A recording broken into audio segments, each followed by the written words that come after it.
Hi, my name's Doug. Welcome to Emerald Hill Skies. This has been a great evening just to kick back with the new observatory here and try to get everything adjusted, work on cable management, get some things run that I hadn't taken time to run yet.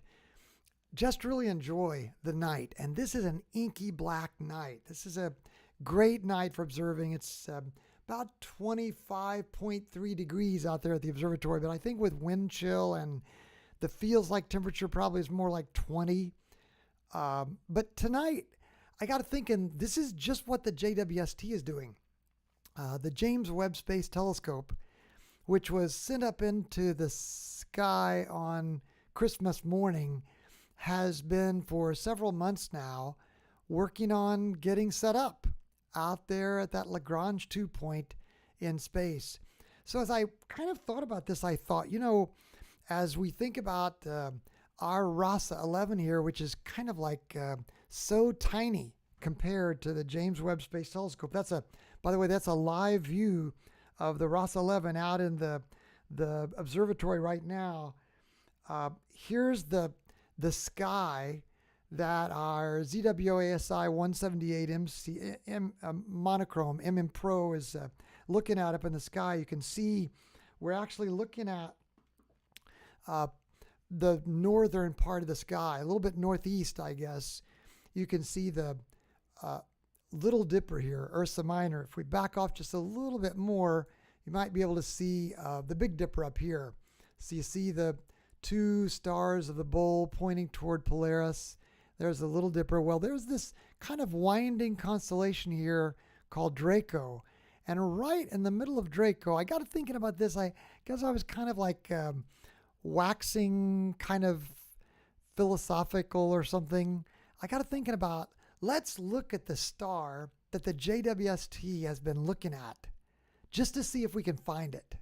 So let's zoom in here and get a picture of where we are. That little red rectangle you see is the field of view approximately of our RASA 11.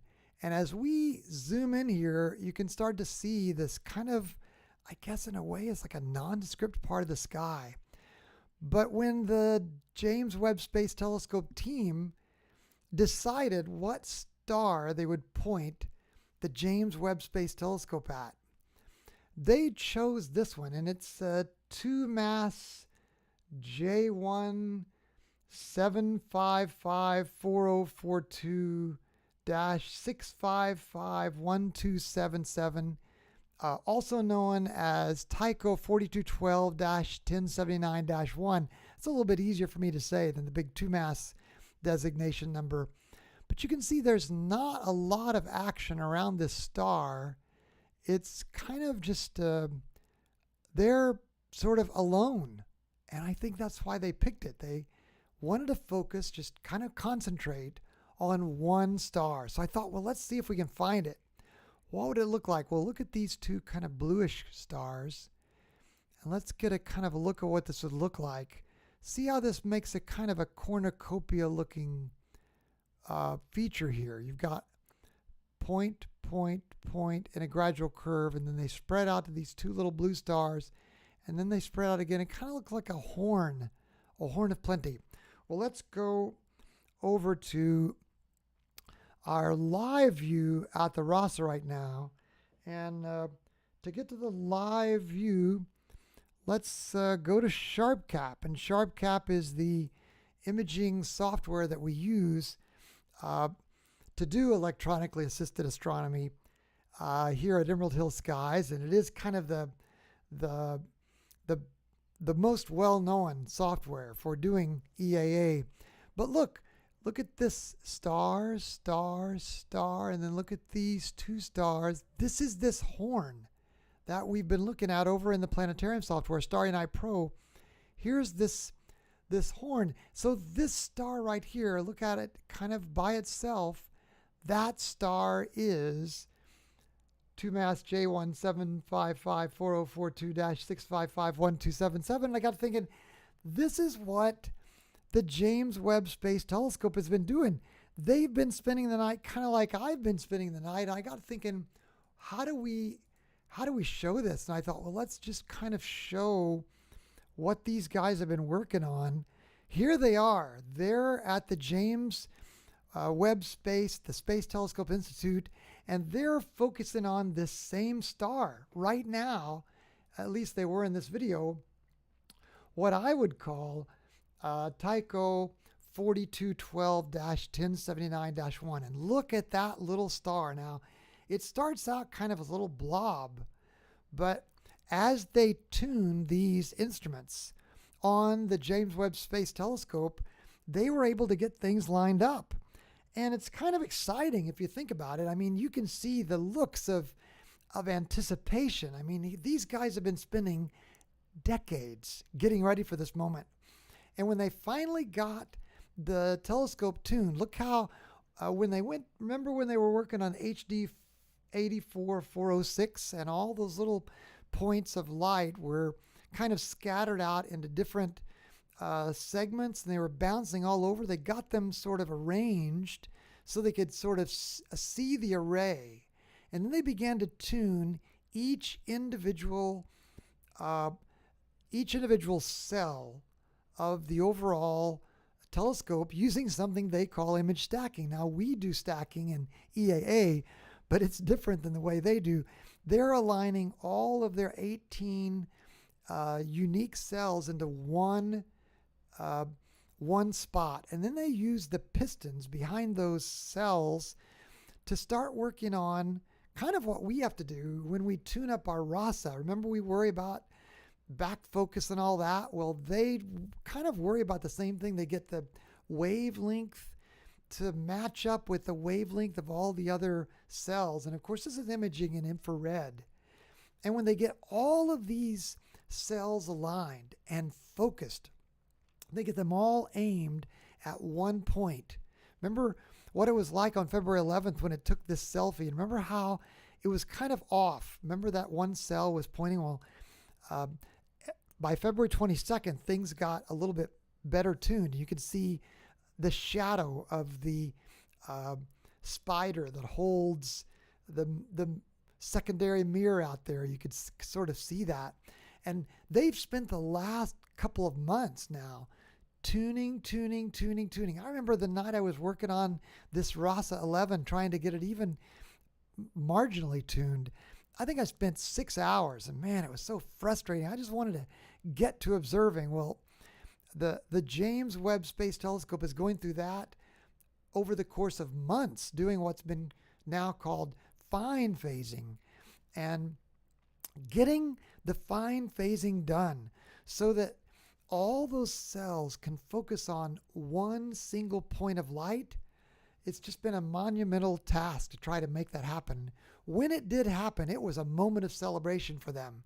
They were able to see this Tycho 4212-1079-1 in a way that it had never been seen before.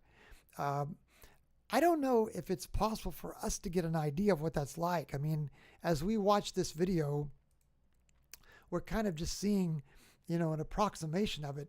But let's go to the James Webb Space Telescope website, which is web with 2 B's, don't forget, web.nasa.gov. And I love this page, Where is Webb? And you can go to Google and just put that into Google, and it'll take you right to this page, Where is Webb? And it talks about all the steps that they've been working on since the telescope first launched. Spacecraft deployment, sun shield, secondary mirror, primary mirror, all the development of the tools, the different pieces of equipment. Look how cold it's getting now. Negative 393 degrees Fahrenheit. That's like super. It's a lot colder than 25 degrees out there with the RASA 11, isn't it? And then look at the coarse phasing. So what did it look like when they finally did coarse phasing? Well, they featured this article in their blog, and it showed, see if I can find this picture. Now these spikes, sometimes called diffraction spikes, these spikes are caused by the way the different cells are made of a hexagon, and you can see there are 6 spikes because of that. These 6 edges kind of make for what you might call a little bit of, what would this be called? An artifact of each cell, and then all the cells together. But this is the best that it could be aligned. And then this little horizontal spike here is caused by the thing that holds the secondary mirror out there, so to speak. Kind of like we have diffraction spikes in our images with our RASA 11. But look past the star TYC4212-1079-1 and look what's in the background. Don't miss out on this. Look at all these those are little galaxies. Now when you look at our live view, let's go back to our live view for a second. This is that star, and I wish so much that when we zoomed in that we were able to see all those different galaxies. But the truth of the matter is, now I'm into what you might call the digital zoom. You know, we're way past the optical zoom limit, and we're looking out digital zoom. You can barely see a little shape that's right there, perhaps.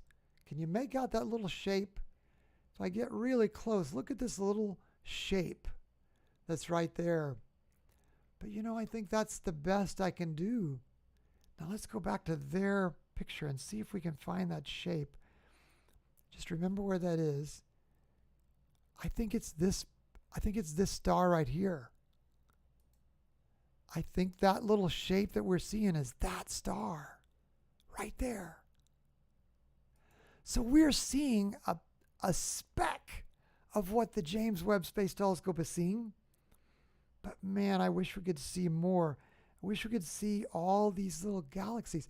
Now there is another little speck. I don't know if you can see it over the YouTube channel, but there's another little speck right there. If you look really close, another little speck right there.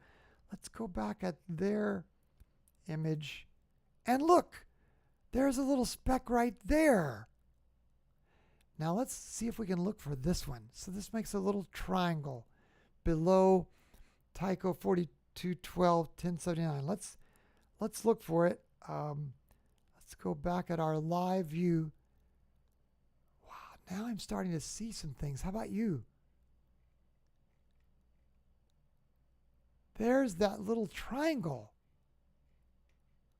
that we just looked for. Here is TYC4212-1079-1, otherwise known as that long 2-mass number. Look at this little triangle. Now this is a live view right now from our RASA 11. Now I want to be honest with you. I've kind of cheated. This is beyond typical EAA length because it's kind of a special night. We're trying to work on the observatory, you know. So while we've been working, this image has been collecting. We've got 52 minutes on this star. I don't know if anybody on Earth has ever imaged this star for 52 minutes before, but we're doing it right now at Emerald Hill Skies. And look what it's enabled us to pick up. We're picking up this little triangle. And the James Webb Space Telescope picked up that little triangle. I think that's the triangle we're seeing. That's the triangle we're seeing. Look, memorize that. It's a little triangle below the TYC4212-1079-1. Now let's go back.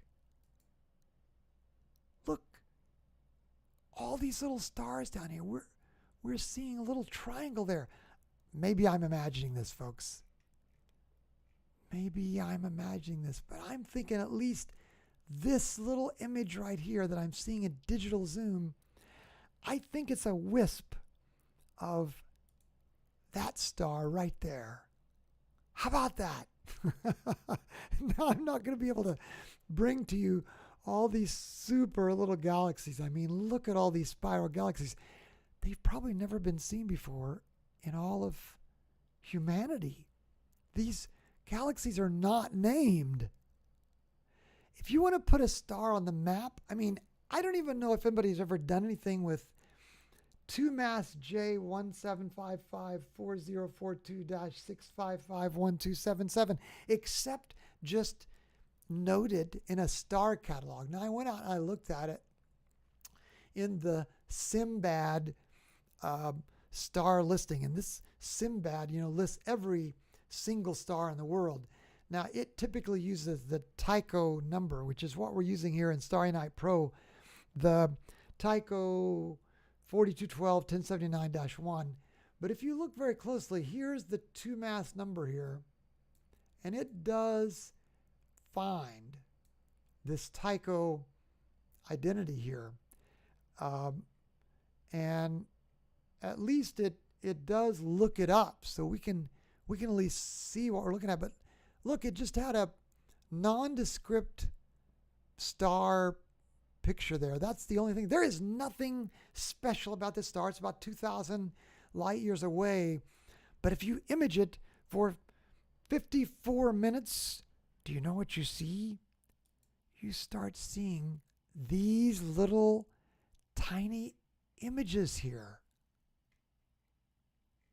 And that's kind of exciting. Well, I suppose we've belabored this enough, but it is something, of course, that I'm gonna save this, because I'll always remember this.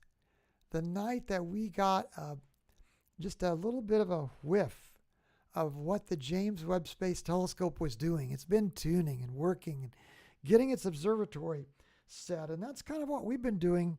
Here you see our observatory. It's the PureTech Telestation 2. You can see our little RASA 11, the head of our RASA 11 poking out the top, and the roof has slid off the edge there. That's kind of what we've been working on with our telescope tonight. It's our little 11-inch telescope. But this is what it's all about, is just savoring the night sky. And this is all like real-time observing. I'm not going to go do any post-processing on this image. Yeah, I've stayed on this image a lot longer than we normally would in true EAA fashion. But that's what EAA is all about, is just enjoying the night sky. And tonight, the JWST put a star on the map. It made a star famous by bringing to light this amazing image that you can see when we go to look at this alignment image. The James Webb Space Telescope, the JWST, made this star famous.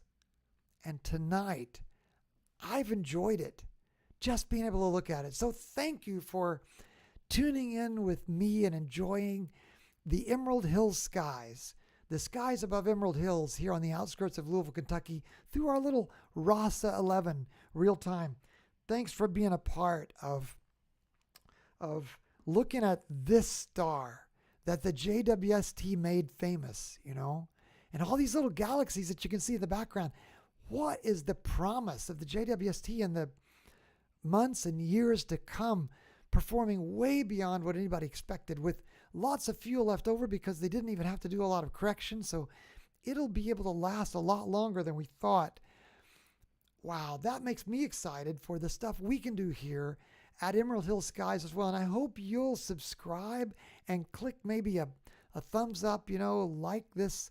Click a thumbs up if you would. By doing that, you don't spend any money, but you kind of make our channel a little bit more famous for other people. Maybe it'll make YouTube kick it up in the algorithm so other people will see it.